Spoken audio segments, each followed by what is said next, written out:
Hello there everyone, welcome to Shadowman Stories. I am your storyteller and I'm here to guide you tonight.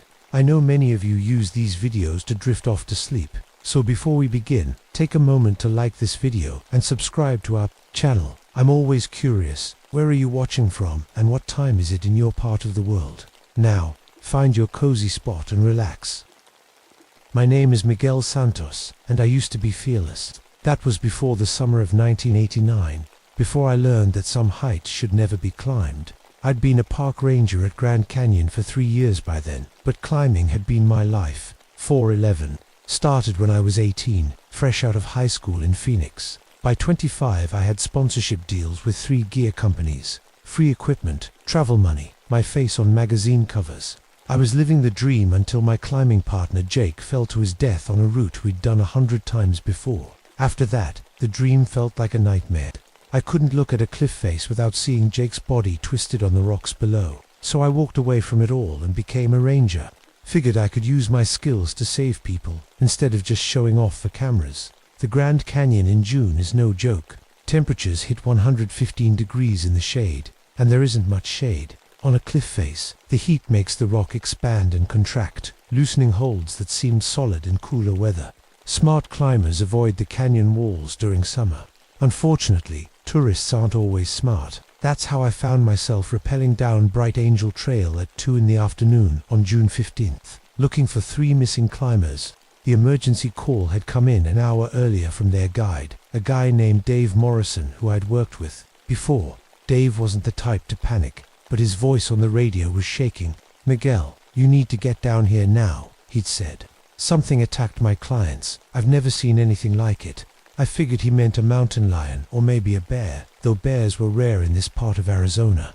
As I descended the cliff face, my ropes whispered against the red rock, and sweat dripped into my eyes despite my baseball cap. The canyon stretched out below me like an open mouth, all shadows and hidden spaces. I found Dave about 200 feet down, pressed against the rock wall like he was trying to become part of it. His face was white despite the blazing sun, and his hands shook as he pointed up the cliff. "It came from above," he whispered. "Biggest bird I've ever seen." But it wasn't a bird. Had a woman's body. Miguel, I swear to God, it had a woman's body. With wings. I looked where he pointed, but saw only empty sky and red rock. "Where are your clients, Dave?" "Gone." His voice cracked. "Tom and Sarah ... They just fell. No warning. No equipment failure. They were laughing 1 second, screaming the next. And the sound it made ...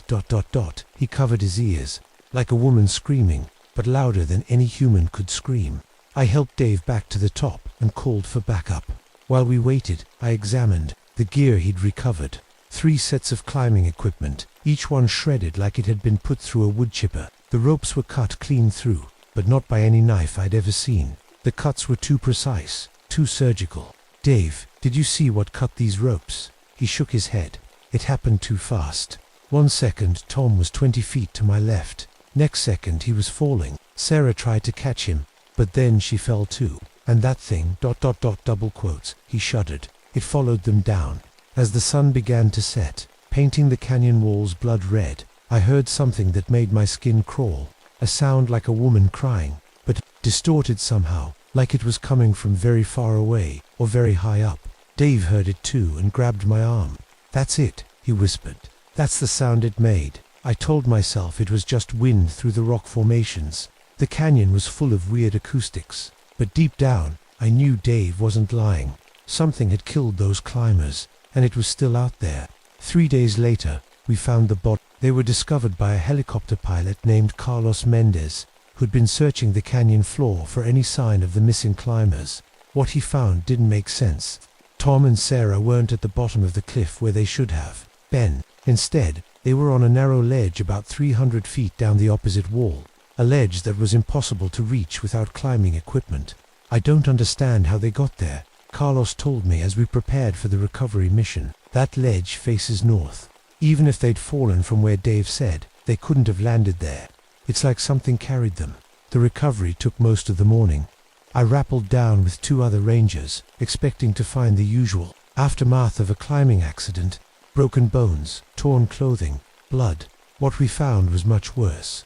Tom and Sarah looked peaceful. That was the first thing that struck me. They were lying side by side on the narrow ledge, hands folded over their chests like they were sleeping. No visible injuries except for their eyes. Their eye sockets were empty, perfectly hollow, like someone had scooped them out with surgical tools. "Jesus Christ," muttered Ranger Johnson, one of the other responders. What could do this? I'd seen plenty of animal attacks during my time in the park. Bears, mountain lions, even the occasional wolf. But none of them removed eyes so cleanly, and none of them arranged their victims like this, positioned with care on an impossible ledge. As we prepared the bodies for transport, I noticed something else. Deep gouges in the rock wall, starting about 10 feet above the ledge and running down to where the bodies lay. The gouges were too big for any bird I knew of, and they were carved into solid granite. Whatever made those marks had claws harder than steel. "Miguel, you need to see this." Johnson was examining the wall behind the body. He'd found more markings, but these weren't random claw marks. They formed a pattern, almost like writing. I took photos with my camera, though I doubted they'd come out clear in the shadow of the overhang. The marks looked deliberate, arranged, like a signature. We got the bodies up just as the afternoon heat began to build. Carlos was waiting with the helicopter, but when I tried to hand him the evidence bag containing pieces of shredded climbing gear, he backed away. "I'm not flying today," he said, his face pale. "Not after what I heard down there." "What did you hear?" "Screaming, like a woman in pain, but coming from the air." My instruments went crazy. "Miguel," the radio started picking up voices that weren't there, and my altitude gauge was spinning like a slot machine. "Whatever's down there, it doesn't want us around." That night, I called my girlfriend Maria. She was a climbing instructor in Flagstaff, someone who understood the risks of the sport. I needed to talk to someone who wouldn't think I was crazy. "Empty eye sockets," she said after I'd told her everything. "Miguel, that sounds like something from a horror movie." I saw it. Maria. Both bodies arranged like they were sleeping, and the claw marks in the rock, ... I've never seen anything like them. There was a long pause on the other end of the line. "You know what the Hopis say about the canyon, right? About things that hunt from the sky." I didn't. I'd worked at the park for 3 years and never paid much attention to the local folklore. "Tell me." "They call it the soul stealer, a creature that feeds on fear, that takes the essence of people who challenge sacred heights. My grandmother used to tell stories about climbers who disappeared, found days later with their spirits missing." "Maria, this is real. 2 people are dead." "I know," she said quietly. "That's what scares me." "Miguel, promise me you won't go back down there alone." I promised, but I was already planning my next descent. Rangers don't abandon investigations just because they get scary. Besides, I had 11 years of climbing experience and the best equipment the Park Service could provide. Whatever had killed Tom and Sarah, I'd be ready for it. The next morning, I got a call that changed everything. Another climbing party had been attacked, this time on the south rim. Same pattern, equipment shredded, climbers missing, and witnesses reporting a massive bird with a woman's torso. "How many witnesses this time?" I asked the dispatcher. 7, and Miguel. They all described the same thing. 15-foot wingspan, human body, and a scream that made them want to jump off the cliff themselves. 7 witnesses couldn't all be hallucinating. Whatever was hunting in the canyon, it was getting bolder. The second attack happened at Devil's Backbone, a popular climbing route on the south rim. When I arrived, I found a group of shaken tourists, huddled around their guide, a veteran climber named Pete Kowalski. Pete had been guiding canyon climbs for 15 years, but he looked like he'd aged 10 years in a single morning. It came out of nowhere, Pete told me, his hands still trembling as he lit his 3rd cigarette in 10 minutes. Lisa and Mark were about 50 feet up the face when this thing just ... appeared, dropped out of the sky like a nightmare. The other climbers nodded, their faces pale despite the desert sun.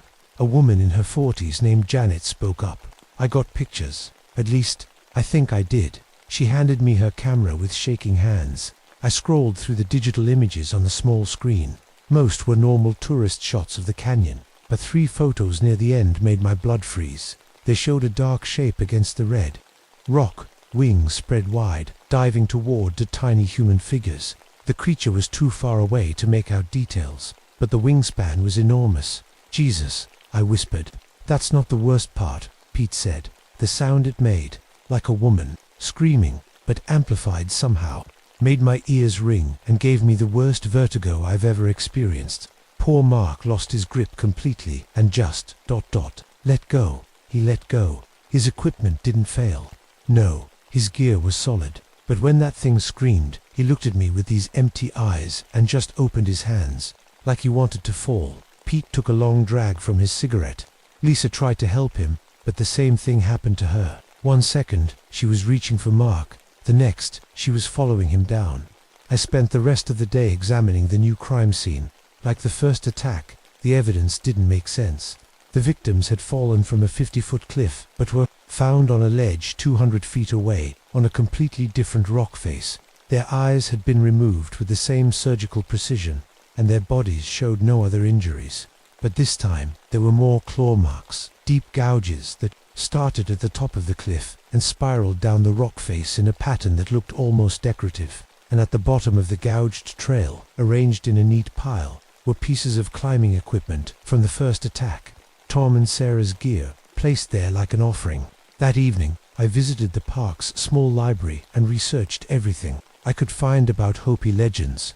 What I learned made me wish I'd stayed ignorant. According to tribal stories passed down for generations, the canyon was home to a creature called the Sky Spirit. It was described as a woman with wings who fed on the fear of those who dared to climb the sacred walls. The legends said it could mimic human voices, that its scream could steal a person's will to live, and that it collected the souls of its victims through their eyes. The stories were hundreds of years old, but they matched what I'd seen perfectly. The next morning brought bad news. Maria called to tell me she was driving down from Flagstaff with some climbing gear. She wanted to help with the investigation, to see the sites where the attacks had occurred. Maria, no, it's too dangerous. Miguel, I've been climbing longer than you have. Besides, you need someone watching your back down there.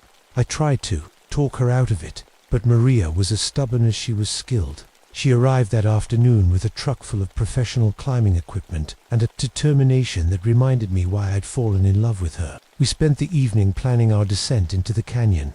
The attacks had all happened during the hottest part of the day, between 2 and 4 p.m., when the thermal updrafts were strongest. If the creature was using those thermals to hunt, we'd be ready for it. You really think this thing is real? Maria asked as we checked our ropes for the 3rd time. I've seen the bodies, Maria. I've seen what it can do to solid rock. Real or not, it's killing people. She nodded, but I could see the doubt in her eyes. Maria was a practical person, someone who believed in what she could touch and measure. She'd come to the canyon expecting to find a logical explanation for the deaths. Maybe a disturbed person with climbing gear and a sick imagination. She wasn't prepared for something that defied every law of nature she understood. We descended at dawn, hoping to avoid the creature's hunting time. The plan was simple.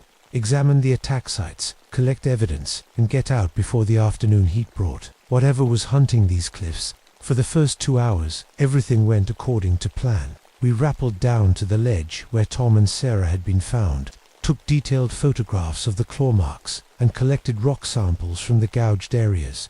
The work was slow and methodical, the kind of careful investigation that usually revealed logical explanations for seemingly impossible events. Then Maria found the nest.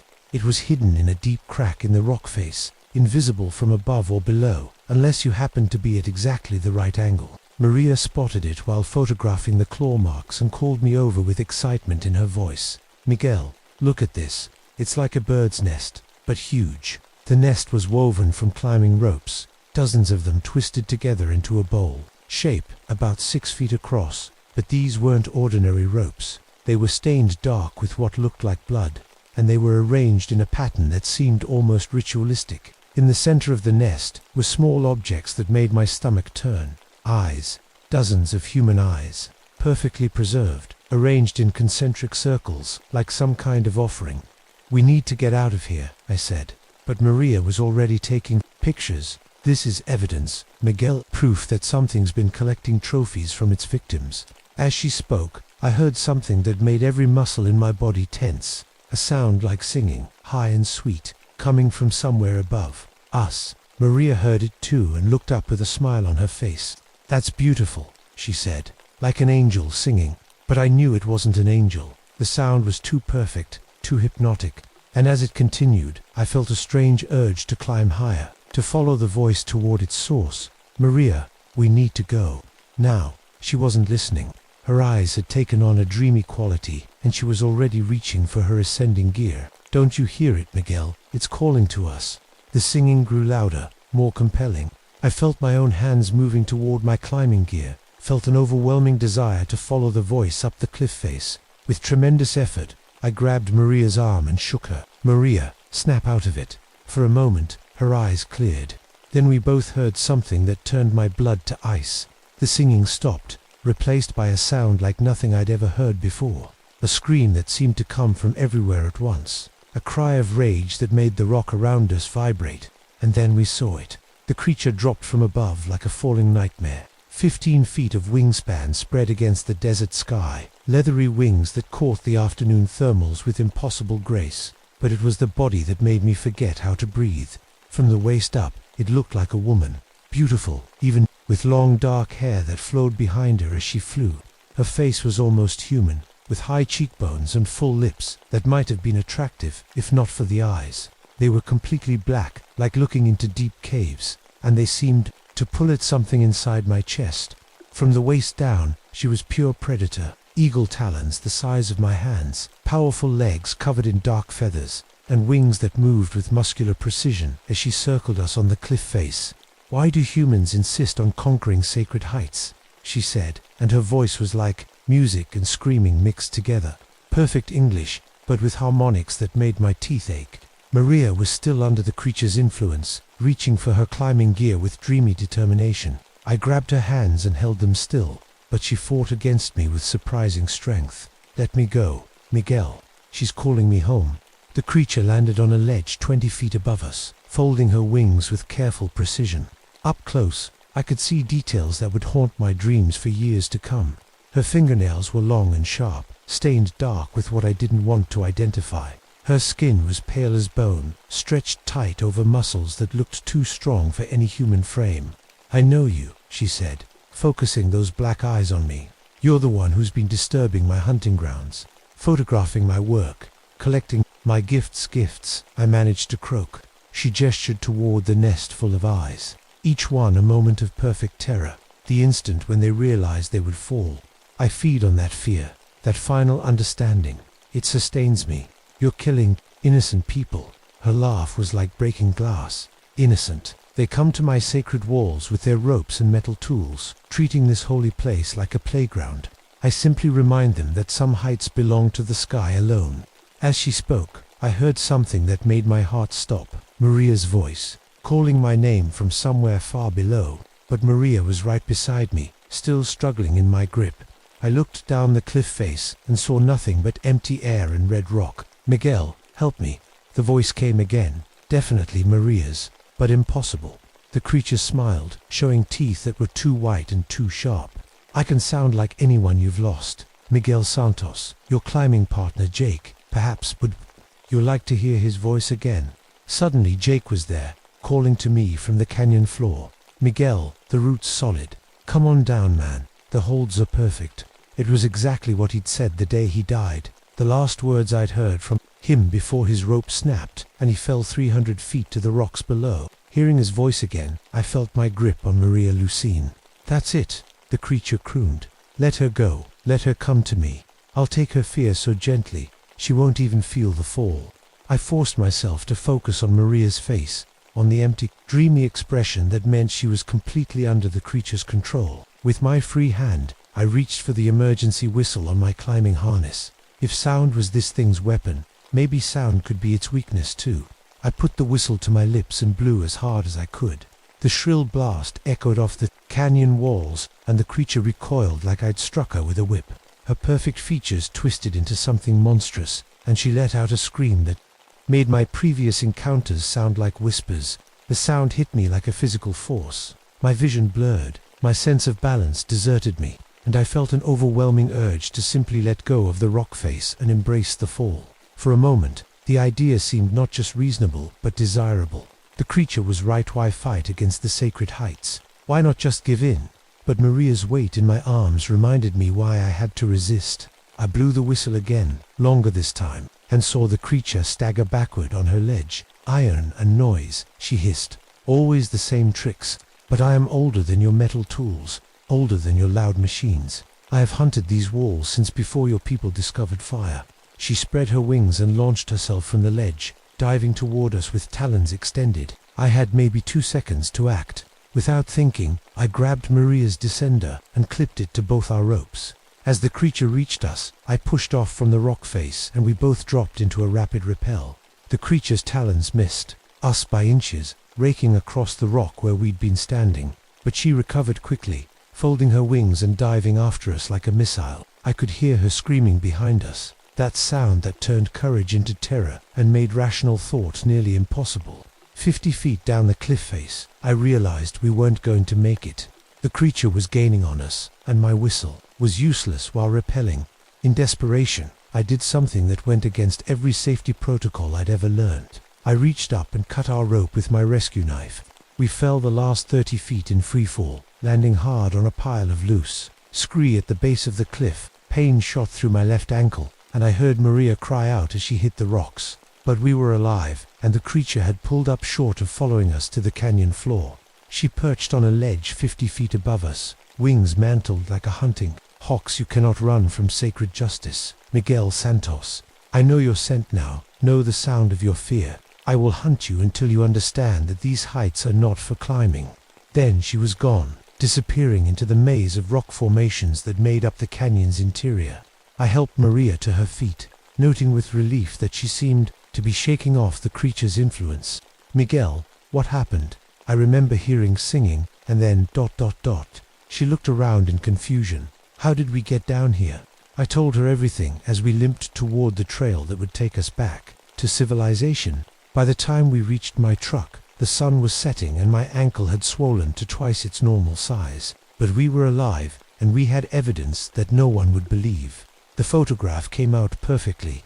Despite everything that had happened, Maria's camera had captured a clear image of the creature diving toward us, wings spread, talons extended, face twisted with inhuman rage.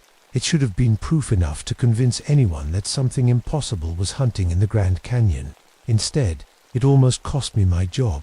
"Photo manipulation," the park superintendent said, dropping the print on his desk like it was contaminated. "Very good work, Santos, but obviously fake. The proportions are all wrong for any known bird species." "Sir, there were 7 witnesses to the second attack. They all described the same thing. Mass hysteria, heat exhaustion. People see what they expect to see, especially in extreme conditions." He leaned back in his chair and fixed me with a hard stare. "Miguel, you're a good ranger, but this obsession with some kind of monster is becoming a problem. I'm recommending you for a psychological evaluation." The evaluation was scheduled for the following week, but it never happened. 3 days after our encounter with the creature, I got a call that changed everything. Maria had driven back to the canyon alone, returning to the spot where we'd found the nest. She'd left a note saying she needed to document the site properly, to gather evidence that couldn't be dismissed as hysteria or photo manipulation. They found her gear at the top of Bright Angel Cliff, neatly arranged as if she'd planned to climb down but never started. Her body was discovered 2 days later on the same impossible ledge where Tom and Sarah had been found. Like the others, her eyes were gone, and she looked peaceful, as if she'd simply gone to sleep. The official report listed her death as an accidental fall during an unauthorized solo climb. No mention of the creature, no reference to the previous attacks. Just another tragic reminder that the canyon could be unforgiving to those who underestimated its dangers. I attended Maria's funeral with hearing aids in both ears. The creature's final scream had damaged my eardrums so severely that I'd lost 60% of my hearing. The doctor said the damage was consistent with exposure to sound levels that should have been physically impossible to produce. After the funeral, I requested a transfer to ground-level duties. I told my supervisor that my hearing loss made cliff rescue work too dangerous, but the truth was simpler. I couldn't handle heights anymore. Looking up at the canyon walls made my hands shake and my vision blur. The creature had taken more than just my hearing. I spent my remaining years with the Park Service working as an interpretive guide, leading walking tours and giving presentations about canyon geology. Safe, boring work that kept my feet firmly on the ground. But I also began working with the Hopi Tribal Council, learning about the sacred sites that tourists and climbers should avoid. The climbing routes where the attacks occurred were quietly closed, officially due to increased rockfall danger. New signs were posted warning visitors about unstable conditions and the risks of unauthorized climbing. The measures were effective. There were no more attacks, no more mysterious deaths on the canyon walls. But the reports continued. Hikers spoke of hearing singing from empty sky, of seeing massive shadows moving across the rock faces during the hottest part of the day. Photographers captured images of dark shapes that could have been birds or clouds or tricks of light. And sometimes, on still afternoons when the thermals rose from the canyon floor like invisible rivers, I heard something that made me remember why I'd stopped climbing. A woman's voice, calling from somewhere high above. Sometimes it sounded like Maria, sometimes like victims I'd never met. Always beautiful, always compelling, always hungry for someone foolish enough to answer. I retired from the Park Service in 2003, 14 years after my encounter with the creature. My replacement was a young ranger named David Kim, eager and competent, with extensive rock climbing experience. During our final meeting, I tried to warn him about the closed climbing areas, about the importance of respecting tribal beliefs about sacred spaces. "Don't worry, Miguel," he said, with the confidence of someone who'd never met something impossible. "I've been climbing for 10 years. I know how to handle myself on the rock. David, promise me something. If you ever hear singing from empty sky, if you ever see something that shouldn't exist, don't try to be a hero. Some mysteries are better left unsolved," he promised, but I could see the skepticism in his eyes. Young climbers always think they're invincible, always believe their skills and equipment can overcome any challenge. I'd thought the same thing once. Last month, I got a call from a friend who still works at the park. David Kim had been found, dead at the base of Bright Angel Cliff, his climbing gear shredded, his eyes missing. The official report blamed equipment failure, but my friend mentioned something that made my blood run cold. Weirdest thing, Miguel. His body was found on that ledge where those climbers died back in '89. You know, the one that's supposed to be impossible to reach. And there were claw marks in the rock above him, fresh ones. I thanked my friend for the information and hung up the phone. Then I sat in my kitchen, listening to the desert wind through my hearing aids, and wondered how many more people would have to die before we learned to respect the sacred heights. Some creatures are older than human ambition, older than our need to conquer every summit and explore every shadow. The canyon screamer is still out there, still hunting, still feeding on the fear of those who refuse to believe that some mysteries should remain unsolved. And sometimes, on quiet nights, when the wind is still, I can hear her singing. The end. My name is Jackson Crenshaw, and I've been a ranger in the Everglades for 18 years. I came here after Vietnam, looking for peace in the quiet water and endless sky. The swamp doesn't ask questions about your nightmares or why your hands shake sometimes when helicopters fly overhead. It just lets you work. March 1976 was supposed to be a normal month. Tourist season was winding down, and I was looking forward to the summer quiet when only the serious fishermen and researchers would venture into the 10,000 islands. That's when the Coast Guard called about Captain Eddie Morales. Eddie was one of the best fishing guides in South Florida. 25 years on the water without losing a tourist or even getting one seriously hurt.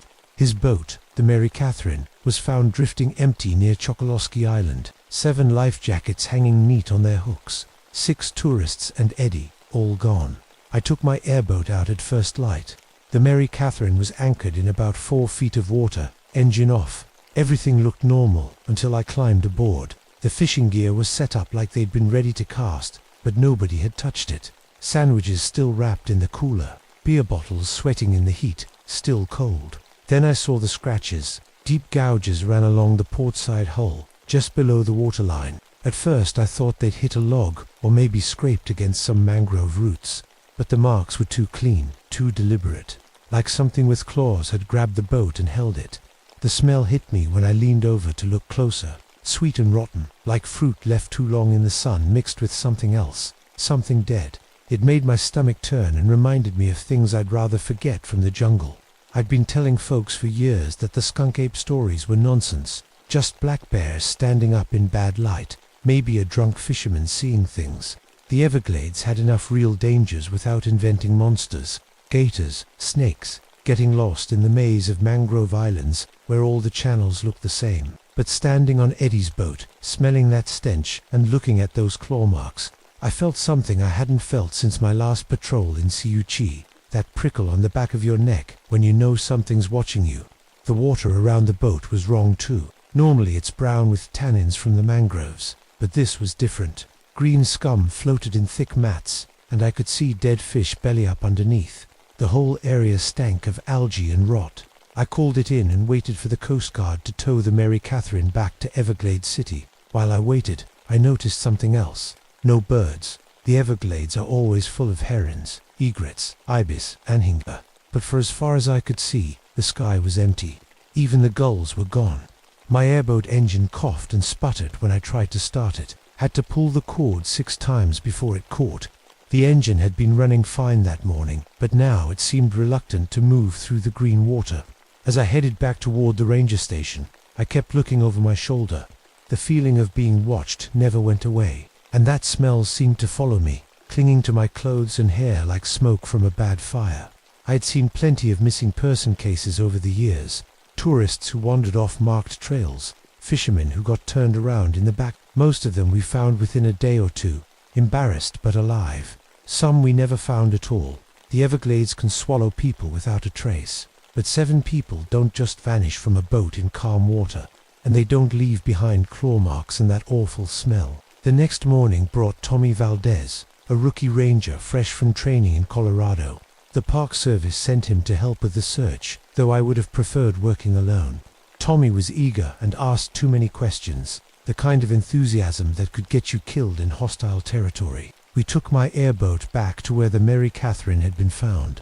The green scum was thicker now, spreading outward in perfect circles around several small islands. Tommy wrinkled his nose at the smell. "What is that?" he asked, pulling his shirt up over his mouth. "Algae bloom," I said, though I'd never seen one like this. "Happens sometimes when the water gets too warm."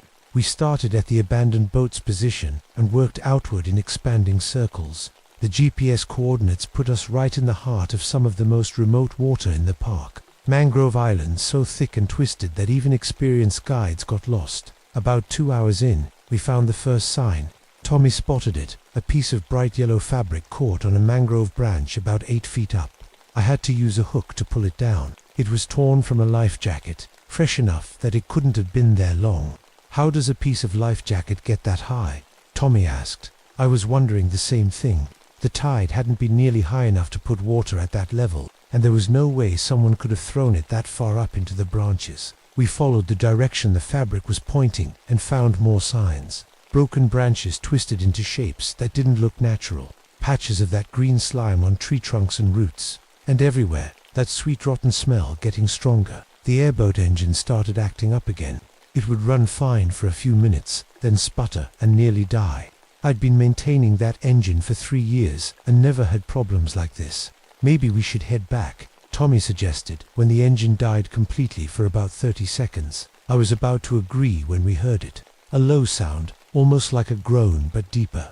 It seemed to come from all around us, echoing off the water and through the mangrove tunnels. Tommy's face went white. "What was that?" "Probably just a gator," I said, but I'd never heard a gator make a sound like that. They get territorial during mating season.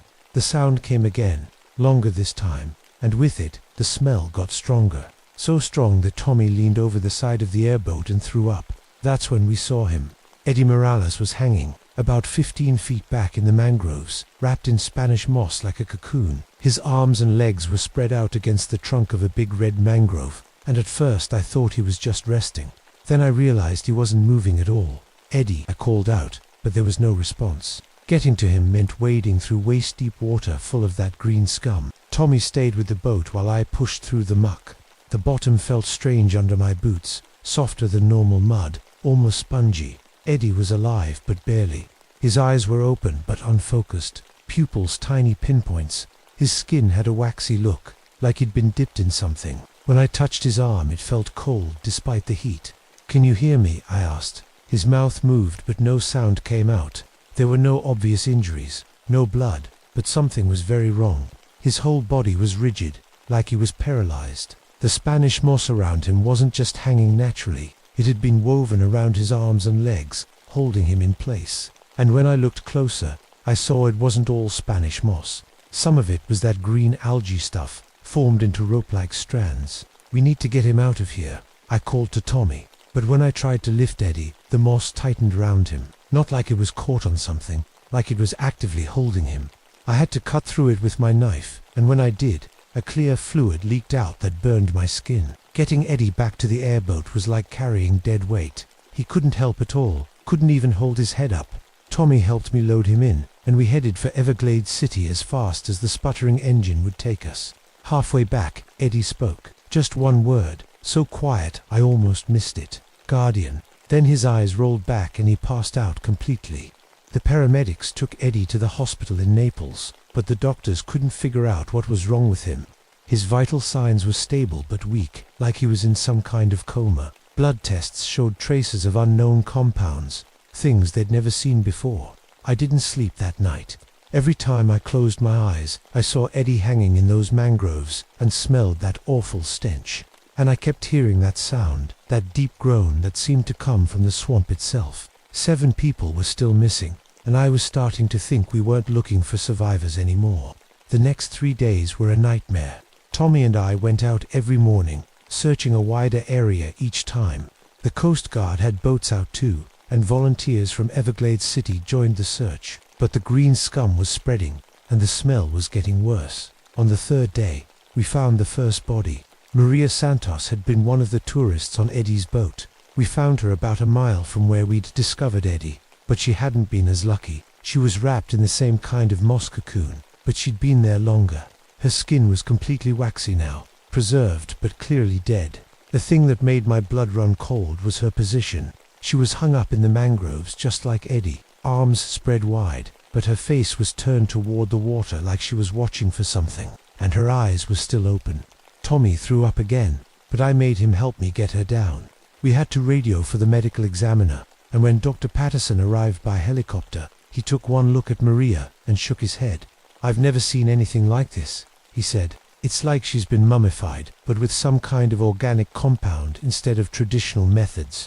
The compound was that green algae stuff. It covered her skin like a thin shell, preserving the tissue underneath, but killing her at the same time. Dr. Patterson took samples, but I knew he wouldn't find answers in any medical textbook. That night, I called my friend Joe Osceola from the Seminole tribe. Joe's grandmother had grown up in the Everglades before it became a national park, back when the old ways were still strong. "Jackson," Joe said when I described what we'd found, "you need to stay out of those waters. What do you know about this?"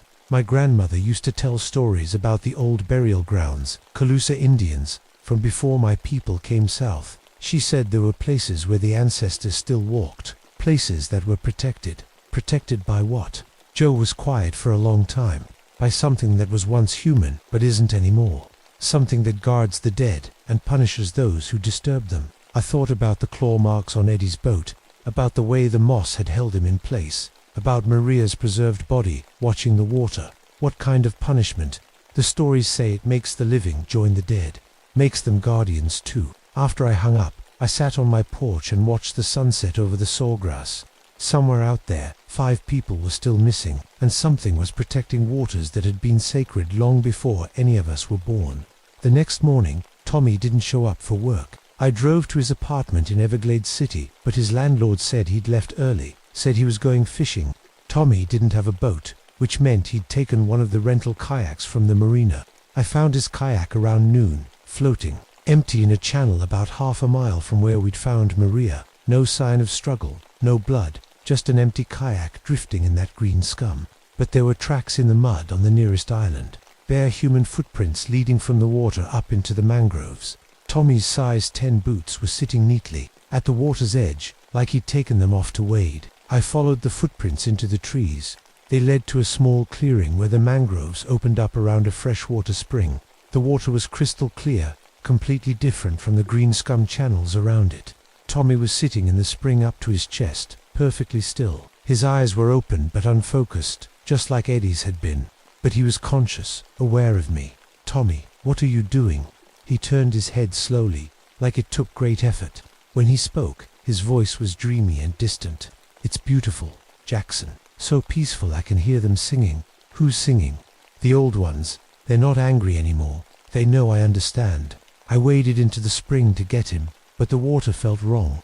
Too warm, almost alive, and there was something moving under the surface, not fish, but something that looked like roots or vines. When I grabbed Tommy's arm, his skin felt waxy like Eddie's had. The change was already starting.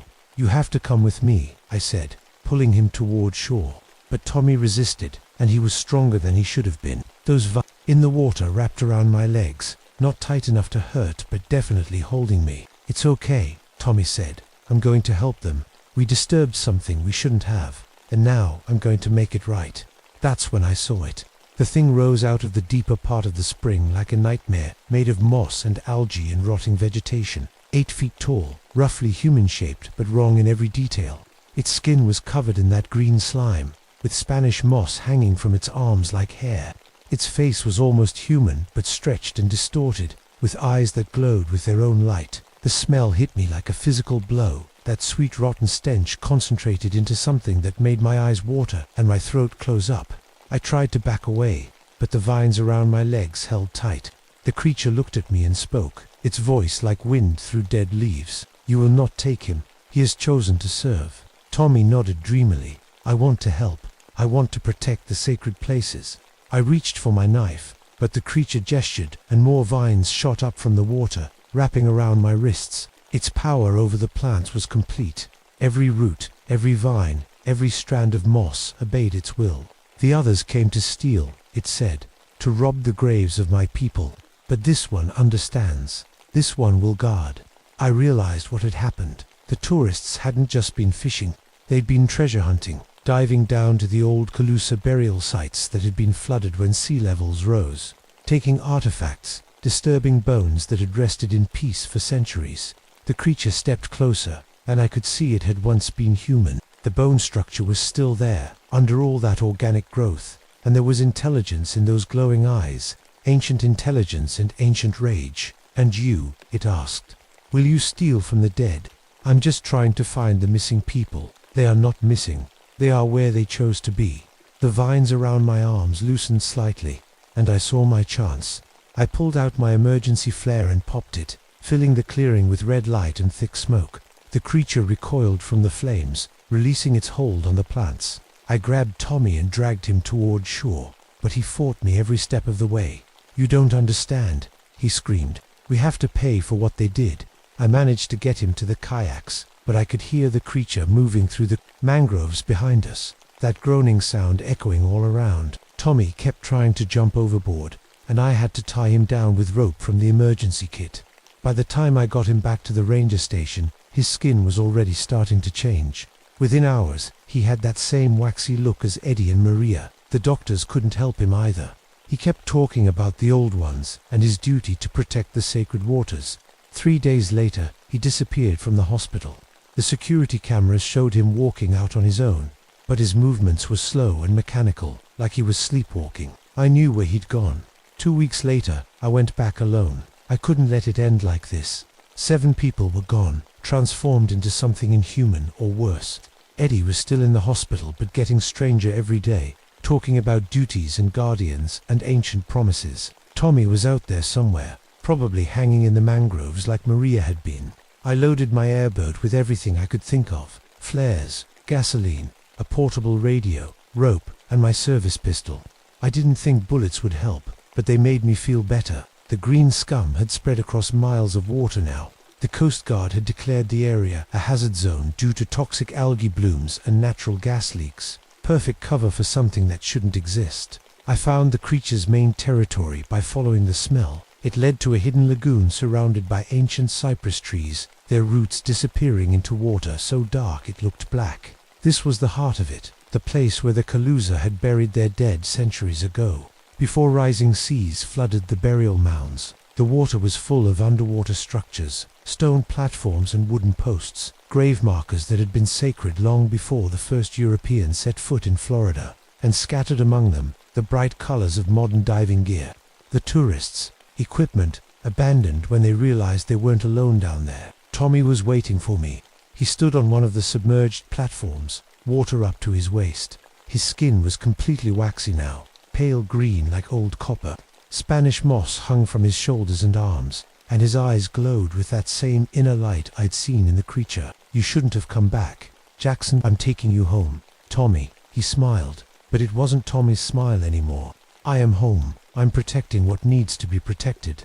The creature rose from the deeper water behind him, even larger than before. More moss, more algae, more of that organic armor that made it almost impossible to tell where plant ended and flesh began. It moved through the water without making a ripple, perfectly adapted to its swamp environment. "He serves willingly," it said in that wind-through-leaves voice, "as do the others." That's when I saw them. Eddie, Maria, and the other missing tourists. They stood in a circle around the lagoon, waist-deep in the dark water, all with that same waxy skin and glowing eyes. 7 guardians for 7 sacred burial sites. The desecrators had been judged. The creature continued. They came to steal from the dead. Now they serve the dead forever. I understood then. This thing had been human once.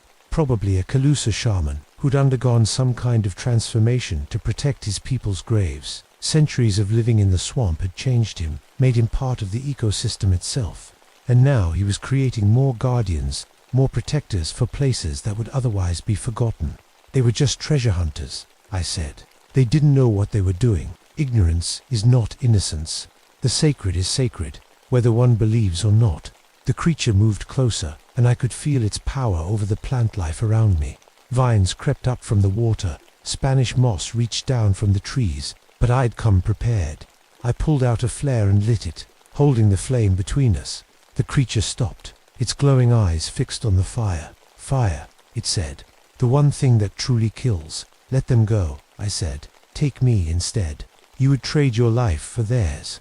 "I would." The creature studied me for a long moment. Behind it, the 7 guardians watched silently, their faces showing no expression at all. "You are not like the others," it finally said. "You respect the sacred places. You do not come to steal. Then let them choose for themselves. Don't force them to serve." The creature gestured, and I felt the vines around my legs loosen. The guardians stirred, some awareness returning to their glowing eyes. Tommy spoke first. "Jackson, what's happening to me?" But as soon as consciousness returned, so did the horror of what he'd become. He looked down at his transformed body and screamed, a sound that echoed across the dark water. The others began to remember to. Maria tried to run but moved too slowly, her preserved muscles no longer fully under her control. Eddie called my name, his voice distant and strange. "Please," he whispered. "I don't want to be like this." The creature watched them with something, like sadness in its ancient eyes. They cannot return to what they were. The change cannot be undone. "Then give them peace," I said. "Only fire gives peace to the preserved ones." I understood. I lit another flare and held it out to Tommy. He looked at me with gratitude and took it in his waxy hands. "Thank you, Jackson." One by one, the guardians took their own flames. They walked deeper into the lagoon, and the fire spread quickly across the algae-covered water. They didn't scream as they burned. They seemed relieved. The creature watched. Its guardians choose death over eternal servitude. When the last of them disappeared beneath the burning surface, it turned back to me. "You have freed them from duty they did not choose. But the sacred places still need protection. I'll make sure they're protected," I promised. "The right way. With respect." The creature nodded slowly. "Then our business is finished. But remember, Ranger, some places are not meant for the living. Some waters should not be disturbed." It sank back into the lagoon, disappearing into the dark depths where the old burial sites waited. The fire burned itself out, and the water returned to its normal brown color. The green scum began to dissipate, and I could hear birds calling in the distance. But I knew it was still down there, waiting and watching. That was 47 years ago, and I'm an old man now, retired from the Park Service, living in a little house near Everglades City, where I can keep an eye on the water. The official report blamed the deaths on toxic gas exposure from natural algae blooms. The area was declared off-limits for 6 months, while environmental hazards were assessed. When it reopened, new regulations prohibited diving or anchoring in certain areas, the old Calusa burial sites that Joe Osceola helped me identify. I worked with the Seminole tribe to establish proper protection for the sacred waters, not just legal protection, but cultural protection. Signs that explain the history, the significance, the need for respect. Most people listen. Most people understand. but not everyone. There are still reports, sometimes fishing guides who venture too close to the restricted areas and find their engines failing, their compasses spinning wildly, treasure hunters who disappear for a few days and come back changed, talking about duties and obligations they can't quite remember. The thing is still down there, I'm sure of it, waiting in the deep places where the ancestors rest, watching for those who would disturb what should be left alone. I dream about it sometimes, about Tommy and the others, about the choice they made to burn rather than serve, about the creature that was once human, transformed by centuries of guardianship into something else entirely. People ask me sometimes if I believe in the skunk ape. I tell them the same thing. I've been telling them for 47 years. There are things in the Everglades that are better left alone. The swamp keeps its secrets, and some secrets are meant to stay buried. But late at night, when the wind blows through the mangroves and carries that sweet rotten smell, I remember what the creature told me. Some places are not meant for the living, and I make sure to keep my distance from the sacred waters where something ancient still watches and waits, protecting the dead from those who would steal their eternal rest. The Everglades are peaceful now, most of the time, but they're never truly quiet, and if you know how to listen, you can still hear the guardian singing in the deep places, keeping watch over waters that have been sacred for 1,000 years. I'm 84 years old, and my time is running short. When I'm gone, someone else will need to remember. Someone else will need to watch and warn and keep the sacred places safe, because the guardian is patient, and the dead are patient, but they never forget, and they never stop watching. My name is Harold Grimm, and I've been a forest ranger for 22 years. In 6 months, I'll retire with my full pension and maybe finally get some peace. But first, I have to deal with what the logging crew is calling a ghost ranger. It started 3 weeks ago in the old-growth section of Olympic National Forest. The timber company had permits to cut down some of the biggest trees I've ever seen, Douglas firs and cedars that were already ancient when Lewis and Clark came through. Trees that have been standing for 800 years don't go down easy, and apparently, they don't go down quiet either. The first call came from Bill Harrison, the logging foreman. Good man, worked these forests for 15 years. His voice was shaky when he called it in. Harold, we got a problem up here. Someone's messing with our equipment. I drove my truck up the winding forest road, breathing in the smell of pine and moss that had been my world since I came back from the war. The Pacific Theater taught me a lot about fear, but nothing quite like what I was about to face. Bill met me at the logging site, his hard hat crooked and his face pale. Around us, the massive trees rose like pillars holding up the sky. Some were so wide that 10 men holding hands couldn't wrap around them. Show me, I said. He led me to 3 chainsaws sitting in a neat row. We left these running yesterday evening. This morning, we found them like this. I knelt down and unscrewed the gas cap on the first saw. The smell hit me immediately, sweet and sharp. Sugar in the gas tank. I said, that'll ruin the engine. All 3 of them, Bill said, and look at this. He showed me the steel cables they used to guide falling trees. Each one had been cut clean through, but not with any tool I recognized. The cuts were too smooth, too perfect, like someone had sliced through 2-inch steel cable with a razor. You see anybody up here? I asked. Bill shook his head. That's the weird part. Jimmy was on night watch. Says he saw someone walking round in an old ranger uniform. Real old-fashioned one, like from the 20s or something. I frowned. Jimmy been drinking, stone sober, and Harold. Bill's voice dropped. Jimmy's got grey hair now. What do you mean? Yesterday his hair was brown. Today it's completely grey. He's only 55. A chill ran down my spine that had nothing to do with the October air. In the war, I'd seen things that couldn't be explained.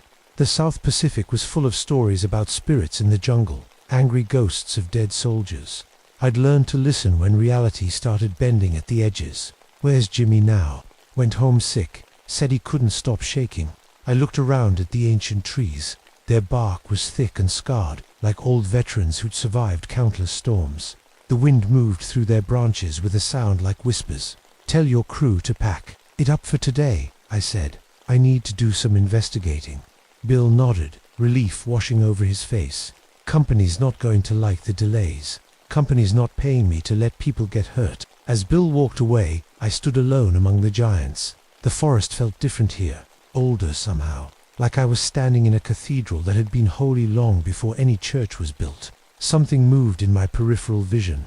I turned, but saw only trees and shadows. Still, I couldn't shake the feeling that I was being watched. That night, I went to the ranger station's old files. If someone was running around in a vintage uniform, maybe there was a reason. I pulled out boxes of records going back to the 1920s, when the Forest Service was still young. That's when I found the photo. It was black and white, a little faded, but clear enough. A ranger stood in front of the same grove of ancient trees, wearing the old-style uniform with the wide-brimmed campaign hat. The nameplate on his chest read W. Ashford. I flipped the photo over. Someone had written in faded ink, Ranger William Ashford, 1923, killed defending old-growth section from a illegal logging operation. My hands were shaking as I put the photo down. Outside, the wind picked up, rattling the windows of the station. Somewhere in the darkness, an owl called a lonely, mournful sound that seemed to echo my own growing unease. I'd always prided myself on being a practical man. 22 years in the Forest Service, 4 years fighting in the Pacific. I believed in what I could see and touch and prove. But as I stared at that photo, I began to suspect that some things in these ancient woods didn't care what I believed. The next morning, I was back at the logging site before dawn. I wanted to see the place in the quiet hours, when the forest was just waking up. Maybe I'd find some sign of whoever was causing trouble. The fog hung thick between the trees, turning everything into grey shapes and shadows. My flashlight beam barely cut through it. I made my way carefully over the uneven ground, stepping round massive roots and fallen branches. That's when I heard the sound of footsteps walking away from me, crunching through the underbrush. Steady, measured steps, like someone on patrol. "Hey," I called out. "Forest Service, I need to talk to you." The footsteps stopped. I waited, listening to my own heartbeat and the drip of moisture from the trees. Then the footsteps started again, but now they were walking toward me. I raised my flashlight and saw him. He stood about 50 feet away, just at the edge of my light. A man in an old Forest Service uniform, exactly like the one in the photo. Wide-brimmed hat, brass buttons, leather boots that came up to his knees. But there was something wrong with the picture. I could see through him. He was there, solid, enough to cast a shadow, but the tree behind him showed through his chest like he was made of morning mist. When he spoke, his voice sounded like wind through dry leaves. "These giants must not fall, brother." I rubbed my eyes. Sure, I was seeing things. When I looked again, he was gone, but the smell lingered. Dulled leather and pipe tobacco, mixed with something else, something like the smell of very old things, things that should have been buried long ago. I spent the next hour searching the area, looking for footprints, cigarette butts, anything that would prove a real person had been there. I found nothing except some strange marks in the soft earth. They looked like boot prints, but they were too faint, too shallow, like they'd been made by someone who barely touched the ground. When the logging crew arrived at 8, I was sitting on a stump, trying to make sense of what I'd seen. "You look like you've seen a ghost," Bill said, and the words hit closer to home than he knew. "Tell me more about what Jimmy saw," I said. Bill called Jimmy over. The young man's hair really was completely grey, and his face had new lines around. His eyes, he looked like he'd aged 10 years overnight. "It was around midnight," Jimmy said, his voice shaky. "I was doing my rounds when I saw this guy walking between the trees. Old-fashioned ranger uniform, just like you'd see in a museum. I called out to him, but he didn't answer." "What did he do?" "He walked right up to one of the big cedars, and..." Jimmy swallowed hard. "He walked into it. Like the tree opened up and swallowed him." "You mean behind it?" "No, sir, into it. Through the bark and everything. I saw him go in, but he never came out the other side." Bill put a hand on Jimmy's shoulder. That's when his hair started changing. Right there while I was watching. Went from brown to grey in about 5 minutes. I felt that chill again. "Jimmy, how do you feel? Any pain? Any sickness?" "I feel old," he said. "Like I've been carrying something heavy for a real long time. And I keep having these dreams about the forest. Not this forest now, but how it used to be. I see Indians camping under these same trees. I see the first white men coming through. It's like watching a movie of the last few hundred years. All at once, a scream cut through the morning air. We all turned toward the sound. It had come from deeper in the grove, where the biggest trees stood. Bill grabbed his radio while I took off running. I found Dave Martinez 30 yards into the old growth section. He was one of the younger crew members, maybe 25. with a wife and new baby at home. He was lying on his back, staring up at the canopy with wide, terrified eyes, but it wasn't Dave anymore. Not really. The man on the ground had Dave's clothes, Dave's build, even Dave's voice when he spoke, but his face was ancient. Deep wrinkles, liver spots, white hair thin as cobwebs. He looked like he was 90 years old. Harold, his voice was weak, confused. What happened to me? I feel so tired. I knelt beside him, my hands shaking. What's the last thing you remember, Dave? I was ... I was checking the chainsaw, making sure it was ready for the big cedar. Then I saw this old ranger watching me. He touched my hand and Dave's eyes went wide with memory and fear. He was so cold, like touching ice, and I could see right through him. Dave died 20 minutes later, while we were waiting for the ambulance. Just closed his eyes and stopped breathing, like his body had finally given up under the weight of all those stolen years. The coroner would later say it was natural causes, heart failure due to extreme old age, but Dave Martinez had been 25 years old that morning. As we carried his body out of the forest, I looked back at the ancient trees. Somewhere in those shadows, I knew the thing in the ranger uniform was watching us, and I was beginning to understand that it wasn't finished with us yet. After Dave's death, the timber company wanted to bring in security guards and work around the clock. They were losing money with every delay, and dead workers were bad for business. But I convinced them to give me 48 hours to investigate. I wasn't doing it for the company. I was doing it for the men who had to work in these woods. That night, I went back to the files and found everything I could about Ranger William Ashford. Born 1895, started with the Forest Service in 1920, died in 1923, while trying to stop an illegal logging operation in the old-growth section. According to the report, he was found dead from a heart attack, clutching a cedar seedling in his hands, the same way Dave had died, holding a small tree branch. I also found something else, a letter Ashford had written to his supervisor, just days before his death. Asterisk, the old trees are more than timber. They hold the memory of this place. Cut them down, and you cut out the heart of the forest itself. I have sworn an oath to protect these lands, and I will keep that oath no matter what it costs me.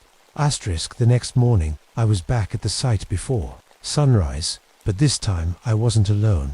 I'd convinced 2 other rangers, Mike Torres and Sarah Chen, to help me keep watch. If something supernatural was happening here, I wanted witnesses. We split up and took positions around the grove. I was on the north side, near the biggest cedar, a monster that was probably 600 years old and 30 feet around. The sun was just coming up when I heard Sarah's voice on the radio, tight with fear. Harold, you need to see this. I found her standing in a small clearing, staring at something on the ground. It was a chainsaw, but not like any I'd ever seen. It was old, probably from the 1940s, all black metal and worn wood handles, and it was running. The engine puttered quietly, the chain spinning in a slow, hypnotic circle, but there was no one operating it. How long has it been like this? I asked. I just found it. But Harold, look at the trees. I looked around the clearing and felt my blood turn cold.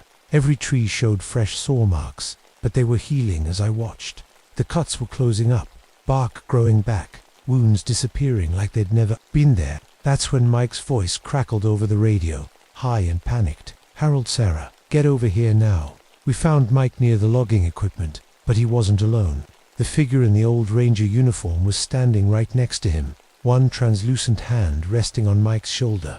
Up close, I could see Ranger Ashford clearly. His uniform was exactly like the one in the photo, down to the brass buttons and leather boots. His face was young but weathered, with kind eyes and a determined set to his jaw. He looked like a man who'd found his calling and would die before abandoning it, which, I realized, was exactly what had happened.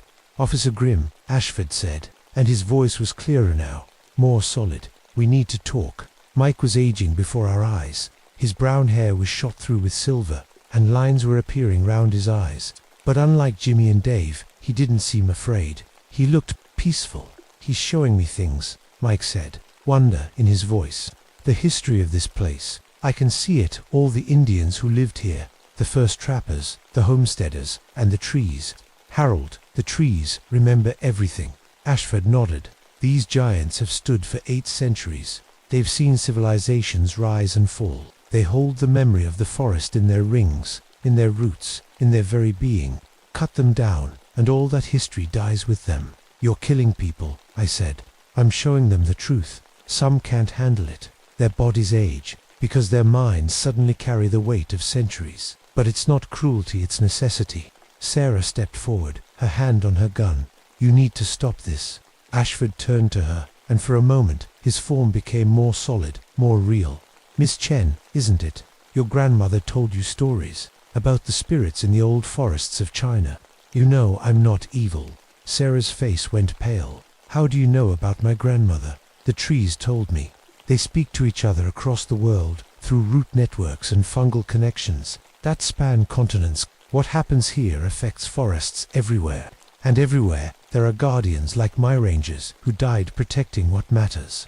As he spoke, other figures began to appear among the trees. Translucent forms in various Forest Service uniforms. From different eras, some wore the gear from my time period, others from decades past. All of them had the same determined look in their eyes. We are the Forest Guard, Ashford said. Rangers who chose to continue our duty even after death. And we're offering you the same choice. Harold Grimm. Mike's transformation was accelerating. His hair was now completely white, his face deeply lined, but his eyes were bright with understanding. I can see it all, he whispered. Every year these trees have lived. Every season, every storm, every moment of growth. It's beautiful, Harold. It's the most beautiful thing I've ever seen. Then Mike collapsed. Unlike Dave, he was smiling when he died. Ashford looked at me with those sad, kind eyes. I'm sorry about your friends, but the company plans to cut down every old-growth tree in this section. Hundreds of giants that have stood since before Columbus sailed. I can't let that happen. There has to be another way, I said. Is there? You've spent 22 years in these forests, Harold. You understand what they mean. Will you help me protect them? I looked around at the massive trees, at the spectral rangers standing among them, at Sarah and Mike's body, and the impossible situation I'd found myself in. In the war, I'd learned that sometimes there are no good choices, only necessary ones. But I wasn't ready to make this choice. Not yet. Give me time, I said. Ashford nodded. Time is what these trees have given us for 800 years. But time is running out. The company resumes cutting tomorrow. As the sun climbed higher, the ghostly figures faded away, leaving us alone with Mike's body and the sound of wind through ancient branches that had been whispering secrets since before any of us were born. That night, I couldn't sleep. I kept thinking about Mike's peaceful expression as he died, about Ashford's words, about the impossible choice I was facing. Save the trees and join the ghostly rangers, or let 800 years of living history fall to the chainsaw. Around midnight, I gave up on sleep and drove back to the forest. The logging company had posted security guards, but they were huddled around a fire near the road, too scared to patrol the actual grove. I didn't blame them. After what had happened to Dave and Mike, only a fool would walk alone among those trees in the dark. Good thing I'd been called a fool before. I made my way into the old-growth section with just a flashlight, and my grandfather's compass, the one he'd carried as a surveyor in these same forests 50 years ago. The trees seemed even bigger at night, their trunks disappearing into the darkness above. I was heading for the heart of the grove, where the oldest cedar stood, when I heard the voices. Not one voice, but dozens. Men and women speaking in the cadence of different eras. Some had accents I recognized from old movies. Others spoke with the formality of earlier times. All of them were talking about the forest, sharing memories and knowledge passed down through generations of rangers. I followed the voices deeper into the woods, past trees so massive they seemed like natural skyscrapers. The fog was thick here, turning my flashlight beam into a weak cone of light that barely penetrated the gloom. That's when I saw them all. The clearing around the ancient cedar was full of ghostly figures, dozens of rangers from different time periods, all standing in a great circle around the base of the tree. Some wore uniforms like mine, others wore gear from the 30s, 40s, 50s. A few were dressed like frontier scouts from the very early days of the Forest Service. And at the center of the circle stood William Ashford, his hand resting on the bark of the great cedar. Harold, he said without turning around, I was hoping you'd come. I stepped into the circle and immediately felt a change in the air. It was warmer here, despite the October chill, and there was a humming sound, so low I felt it more than heard it, like the heartbeat of something very large and very old. This tree is over 800 years old, Ashford said. It was already ancient when the first European explorers reached this coast. It's seen Native American tribes build their villages and raise their children in its shadow. It watched the first white settlers clear the land around it. It survived the great fires of 1910 and the storms of 1962. He turned to face me, and, in the strange light of the clearing, he looked almost solid. Touch the tree, Harold. Let it show you what we're fighting to protect. I reached out and placed my palm against the massive trunk. The bark was rough and deeply grooved, warm despite the cold night. For a moment, nothing happened. Then the world exploded into visions. I saw the forest as it had been centuries ago, an unbroken expanse of giants stretching from the mountains to the sea. I watched Native American ceremonies conducted in groves of trees so tall they seemed to touch the sky. I saw the first white trappers and explorers, small as ants among the towering trunks. But I also saw the cutting, decade after decade, of saws and axes, bringing down trees that had stood for 1,000 years. I felt the forest shrinking, felt the network of root and fungus and shared memory being severed, piece by piece. And I felt the trees' awareness. They weren't just plants, they were part of something larger, a living network that connected forests across the continent. When one died, they all felt it. When a grove was clear-cut, it was like cutting the nerves out of a vast, ancient mind. You see it now, Ashford said. This isn't just about timber. It's about breaking the last link in a chain that's held this ecosystem together for millennia. The visions faded, but the weight of centuries stayed with me. I understood now why some people couldn't handle it, why their bodies aged and failed under the burden of so much time and memory. The company will start cutting at dawn, Ashford continued. If they take down the old giants, the smaller trees will follow within 5 years. This entire section will be stumps and logging roads, and you want me to stop them. I want you to join us. Your experience, your knowledge of modern forest management, we need that. But the price is your life, Harold, just like it was for all of us. I looked around at the ghostly rangers. Each face told a story of sacrifice, of someone who'd chosen duty over self-preservation. They'd all died protecting the forests they loved. There has to be another way, I said. Is there? You know how the system works. Permits, politics, money. By the time any legal challenge works its way through the courts, these trees will be lumber. He was right, and I knew it.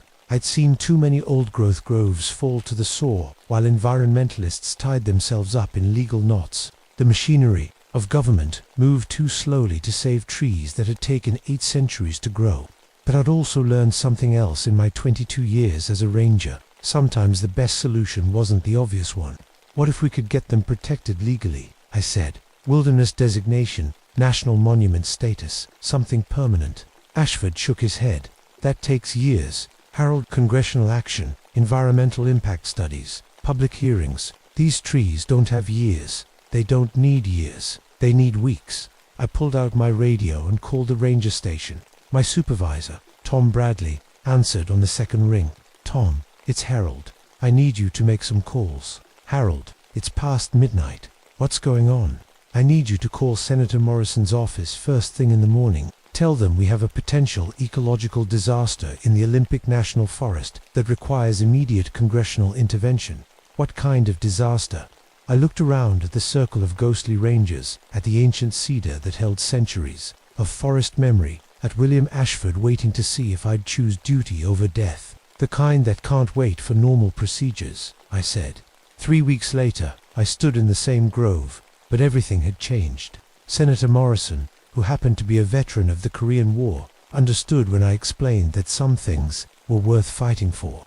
The emergency wilderness designation went through in record time, helped along by some very persuasive photos of the ancient trees and some very bad publicity for the timber company. The logging equipment was gone. The security guards were gone. The only sounds in the grove were wind through branches and the distant call of ravens. But I wasn't alone. You did well, Harold, William Ashford said, stepping out from behind the great cedar. He looked more solid now, more at peace. You found the living solution. Will it hold? I asked. The protection, I mean. Politicians changed their minds. This land is sacred now, protected by law and by something deeper. The trees will remember, and so will we. He gestured to the other ghostly figures, still visible in the morning mist. They were fading now, their duty complete, but their presence would remain. "What about you?" I asked. "Will you stay?" Ashford smiled, and for a moment he looked like the young ranger in the photograph, full of hope and determination. "Someone needs to keep watch, but we'll be quieter now. Hikers might glimpse an old ranger on the trail, but only those who truly need help." He started to fade, becoming translucent in the strengthening sunlight. "Thank you, Harold, for finding another way." And then he was gone, leaving only the smell of old leather and pipe tobacco on the morning breeze. I retired a month early, and used my pension to buy a small cabin just outside the protected area. Officially, I'm a private citizen now. Unofficially, I'm the volunteer caretaker of the Harold Grimm Wilderness Preserve. They named it after me, which still embarrasses me.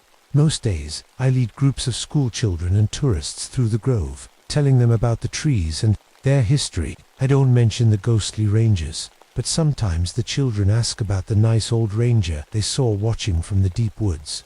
I just smile and tell them there are lots of old rangers in these forests. Some of us never really retire. Last week, a hiker got lost in a snowstorm near the old growth section. Search and rescue found him the next morning, hypothermic but alive. He said an old-fashioned ranger in a vintage uniform had led him to a dry cave and built him a fire. By morning, the ranger was gone, but the fire was still burning. The official report credited the hiker's survival to good luck and proper winter gear, but I know better.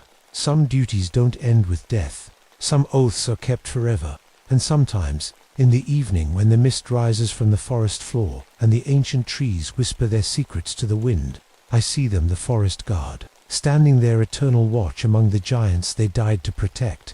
They nod to me as I pass, one ranger acknowledging another, and I nod back, understanding that we're all part of something larger than ourselves, something that began 800 years ago when the first of these trees pushed through the forest floor, and will continue long after the last of us has returned to the earth. The trees remember everything, and now, thanks to a few good men and women who knew the difference between duty and death, they always will. My name is Catherine Flint, and I need to tell you what really happened in Death Valley that summer. The official reports say it was a geological accident. They're lying. I'd been a park ranger for 13 years when this started. Before that, I taught geology at UC Davis, but I got tired of theories and textbooks. I wanted to study the real mysteries, the things that made the desert special. Death Valley had plenty of those. The sailing stones were my favorite puzzle. These massive rocks, some weighing hundreds of pounds, would somehow move across the flat desert floor, all by themselves. They'd leave long, straight trails behind them in the dirt, but nobody had ever seen them actually move. Scientists had theories about ice and wind, but none of them made complete sense. That's why I was excited when Dr. Robert Chen's team came out in July 1987. 5 researchers with all the latest equipment, planning to camp at Racetrack Playa for 2 weeks. They wanted to solve the sailing stones mystery once and for all. I should have paid more attention to the weather reports. The heat wave hit us like a hammer. By the second day, temperatures were pushing 130 degrees. By the 4th day, we broke Death Valley's own record at 134 degrees. The air itself felt thick and heavy, like breathing through wet cloth. I radioed Dr. Chen's camp that morning. "You folks need to come back to the visitor center," I told them. "This heat's going to kill somebody." Static crackled back at me. Then Chen's voice, distant and strange. "Catherine, you need to see this. The stones... They're doing something different." That was the last time anyone heard from them. I found their campsite the next day. What I saw there still gives me nightmares. Their equipment was melted, not just damaged by heat completely, melted into glass, cameras, computers, measuring tools, all fused together in twisted shapes that looked almost artistic. The metal tent stakes had turned into silver puddles in the sand. But here's the thing that made my skin crawl. The shapes weren't random. The melted equipment formed perfect circles and spirals, like someone had arranged them that way on purpose. I called for backup and started looking for the team. The heat was so bad I could only search for 20 minutes at a time before I had to get back in my air-conditioned truck. Even through my boots, I could feel the ground burning. That's when I noticed the stone trails. The sailing stones had definitely moved, but instead of the usual straight lines, these trails formed symbols, spirals, crosses, even what looked like letters in some language I didn't recognize. The trails were fresh, made some time in the last few days. I followed one of the trails about 50 yards from the camp. That's where I found Dr. Chen. He was standing upright, arms at his sides, looking toward the mountains. For a second, I thought he was just studying something. Then I got closer. He'd been turned to crystal. Not like he was covered in crystals, but like his whole body had been transformed into some kind of clear, hard stone. I could still see his face inside the crystal, frozen in an expression of pure terror. His clothes, his hair, even his glasses, everything was crystal now. I backed away so fast I fell down. The sand burned right through my pants, but I didn't care. I just wanted to get away from that thing that used to be Dr. Chen. I called headquarters from my truck, hands shaking so bad I could barely work the radio. This is Ranger Flint at Racetrack Playa. I need immediate assistance. We have multiple missing persons and something else. What kind of something else? Catherine, how do you explain that you found a man turned to crystal? Medical, emergency, possible heatstroke casualties, and the equipment here is completely destroyed. They promised to send help, but it would take hours. The nearest rescue team was in Las Vegas, and they'd have to drive through the same heat that had somehow done this to Chun's team. I should have left. I should have driven straight back to headquarters and waited for backup. But I'm a scientist at heart, and scientists ask questions. I put on every piece of heat protection I had, long sleeves, hat, sunglasses, work gloves, and went back to look around. The temperature gauge in my truck read 142 degrees outside. That should have been impossible. The other team members weren't at the camp, so I followed more of the stone trails. Each one led to a different spot in the desert, and each spot had something horrible waiting. I found Dr. Sarah Martinez about 100 yards north. She was crystal too, but she'd been caught mid-run. One foot was still in the air, her face twisted with fear. Whatever had done this to her, she'd seen it coming. The graduate student, Tommy Park, was crystallized near his weather station. The amazing thing was that his equipment was still working. The thermometer read 247 degrees Fahrenheit. That's when I heard the sound. It started low, like rocks grinding together deep underground. Then it got louder, and I realized it wasn't just grinding, it was almost like breathing. Like something huge was breathing through the earth itself. My radio crackled. Through the static, I heard Chen's voice. Catherine ... run ... I nearly dropped the radio. Dr. Chen, where are you? Not ... Chen. Anymore ... The voice was his, but wrong somehow. Slower, like the words were being forced through something thick. It's ... coming up ... The ground under my feet started to get hot. Not just desert hot, but burning hot. I could smell my boot soles starting to melt. I ran back to my truck as fast as I could. Behind me, the grinding sound got louder. When I looked back, I saw steam rising from the sand where I'd been standing. Something was moving under the ground. Something big. I got in my truck and turned the air conditioning to maximum, but it was barely helping. The dashboard thermometer kept climbing, 150, 160, 170 degrees. The steering wheel was too hot to touch, even through my gloves. That's when I saw the stones. All around the playa, the sailing stones were moving.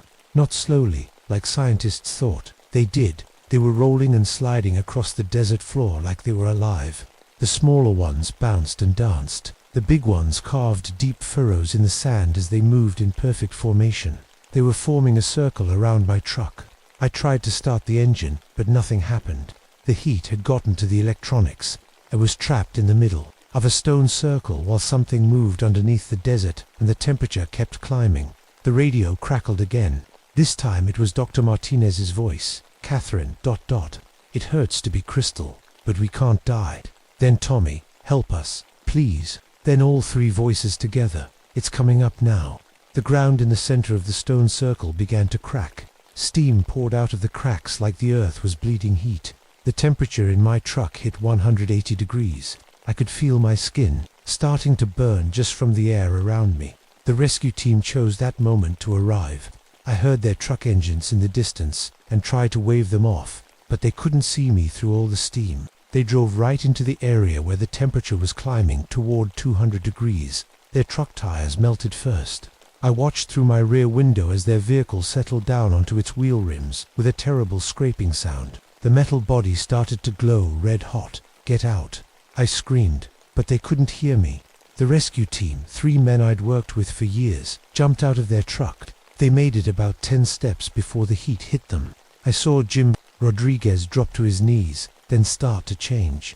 His skin took on a glassy look, then hardened into crystal, just like the others. Mike Torres tried to run but only made it a few yards. The transformation was faster this time. Like whatever was doing this was getting stronger. The third man, Pete Williams, looked right at me through my truck window. His mouth moved like he was trying to say something, but then his face went crystal too.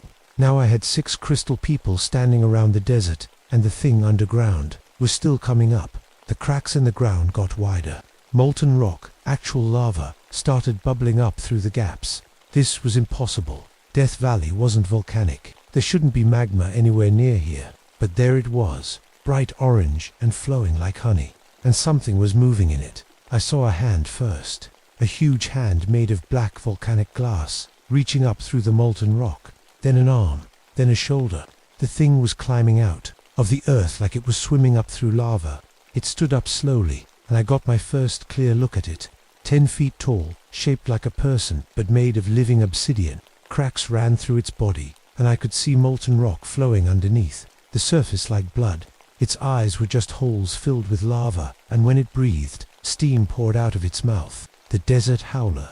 That's what the Shoshone Indians had called it in their old stories. I'd always thought it was just legend. It looked directly at me through my truck windshield. When it spoke, I felt the words through the ground rather than hearing them. You study the stones, it said in a voice like grinding granite. You try to understand their purpose. But some knowledge is not for humans. I tried to start my truck again. Still nothing. The stones have moved across this land for thousands of years, the creature continued. They record the memory of the earth in their paths. Each trail tells a story of deep time, of forces older than your species. And now you want to measure and catalog and explain them like they are simple rocks.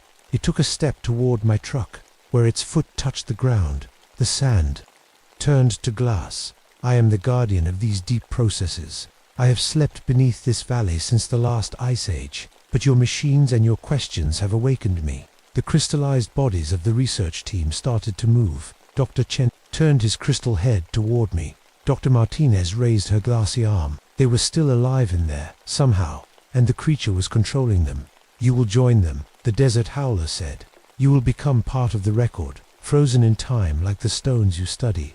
Your crystal forms will stand here as a warning to others who would disturb the ancient patterns. The creature raised its hand, and I felt heat starting to build inside my truck. The dashboard began to bubble and melt. In a few seconds, I'd be crystal too. That's when I remembered the water. Every park ranger truck carries emergency water supplies, 50 gallons in a tank behind the cab. It's for putting out brush fires, but I figured it might work on something. Made of molten rock too. I reached for the pump handle, just as the heat became unbearable. My clothes were starting to smoke. Through the windshield, I could see the desert howler raising both hands toward me, lava dripping from its fingers. I turned the water pump to full power and aimed the hose right at the creature's chest. The effect was immediate and violent. Where the water hit the creature, steam exploded outward in a massive white cloud. The desert howler let out a sound like a mountain cracking in half and staggered backward, but it didn't fall. Instead, it got angry. Water cannot destroy what the earth has made, it roared. And suddenly the temperature around my truck jumped to over 250 degrees. The remaining windows started to crack from the heat. I kept the water flowing, but I was running out fast. The creature was advancing again, moving through the steam like it was just fog. That's when I realized something important. The steam was blocking its vision. The water might not hurt it much, but it was creating a smoke screen. I grabbed my emergency pack and ran. The superheated air hit me like a physical blow, but I pushed through it. Behind me, I could hear the creature searching through the steam, its footsteps making the ground shake. You cannot hide from me. Its voice echoed across the desert. I feel the heat of your body. I taste your fear in the air. I made it about 50 yards before the steam started to clear. The desert howler spotted me immediately and began walking in my direction, leaving glowing footprints in the sand. I was going to die. There was nowhere to run in the open desert, and I was almost out of water. The creature would catch me in less than a minute. But then I noticed something. The crystallized bodies weren't following anymore. When I'd hit the creature with water. It had lost control of them. They were still crystal, but they were just standing there now, motionless. And that gave me an idea. I still had about 10 gallons of water left. Instead of trying to hurt the creature with it, I aimed for the ground all around myself, a complete circle about 20 feet across. Steam erupted everywhere, creating a thick white wall that completely hid me from view. More importantly, it cooled the ground temperature from deadly to merely unbearable. The desert howler thrashed around outside my steam barrier, but it couldn't see where I was. Every time it got close, I adjusted the water spray to keep the steam thick between us. "This is not victory," it called out. "I am part of the earth itself. I do not tire. I do not need rest. When your water runs out, you will join the others in crystal sleep." It was right. I had maybe 2 minutes of water left, but sometimes 2 minutes is enough. The rescue team's truck was still nearby, its body glowing red hot, but its radio equipment protected in a heat-resistant case. I crawled toward it through the steam, staying low to avoid the worst of the heat. The radio was so hot I had to use my shirt to touch it, but it still worked. I managed to contact headquarters. "This is Ranger Flint. Emergency at racetrack. Playa. I need immediate water drop from air support. GPS coordinates ... I rattled off our position. "Catherine, what's your situation?" came the reply. Emergency. Ground temperatures over 250 degrees. I need that water drop in the next 60 seconds or people are going to die. I don't know if they believed me, but they scrambled a firefighting helicopter that had been on standby for the heat wave. Sometimes being lucky is better than being smart. My water ran out just as I heard the helicopter approaching. The steam barrier collapsed, and the desert howler saw me immediately. "Now you joined the crystal record," it said, reaching out with one massive obsidian hand. The helicopter dropped 3,000 gallons of water directly on top of both of us. The explosion was like a bomb going off. Steam erupted in every direction, and the ground shook so hard I thought we were having an earthquake. When the steam finally cleared, the desert howler was gone. Not destroyed, just gone. Like it had sunk back into the earth where it came from.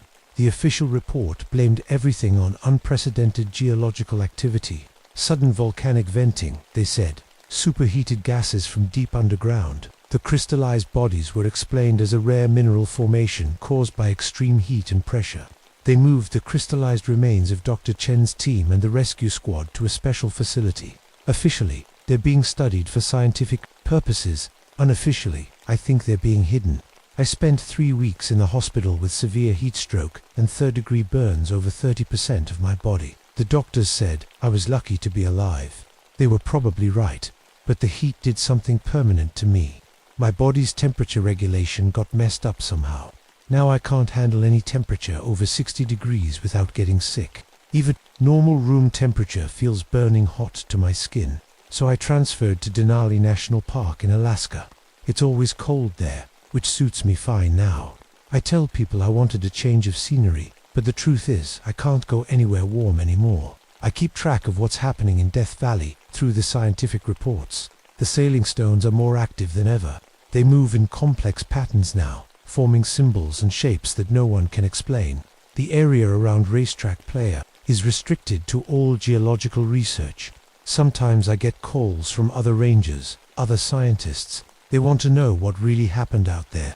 I tell them the official story about volcanic venting and mineral formations. But late at night, when the temperature in my cabin drops below freezing and I can finally feel comfortable, I think about what the desert howler told me. About some knowledge not being meant for humans. About forces older than our species. The desert is still out there.